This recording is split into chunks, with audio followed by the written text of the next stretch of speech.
العربية اتخبطت ومحتاجة 5000 جنيه عشان تتصلح. لو ليا غلاوة عندك بس ما تقوليش لبابا لحد ما اتصرف. طب استنى، امسك. جبتهم منين دول؟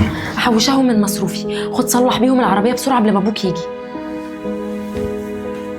لا انا مش عايزهم ومش هاخدهم منك، انا هتصرف. يا عم مش مشكلة، اتصرف بعدين. خد حل المشكلة دلوقتي وابقى ردهم لما تعرف تتصرف. يا عم ما تتنحش، خدهم بسرعة قبل ما ابوك يجي. طيب وانت هتقولي له ايه؟ ما تقلقش، انا هتصرف، بس انت ما تتأخرش. حصل.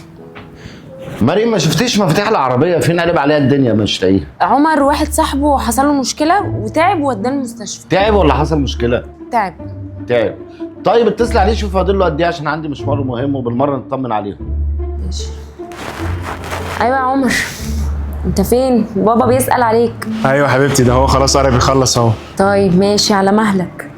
طيب وصاحبك بقى كويس؟ لا دي بقت تمام وزي الفل كمان. بقى كويس تمام الحمد لله. طب الحمد لله. ماشي انجز حالك بقى وتعالى على طول. ماشي ظبطي الدنيا بس انت. ربنا يلطف بعباده يا رب. ماشي. ماشي. ماشي. باي. يلا سلام. خلاص يا بابا، هو قرب جاي جاي جاي دلوقتي على طول قرب. طيب ماشي انا هاخد اصلي العشاء عشان هو راح.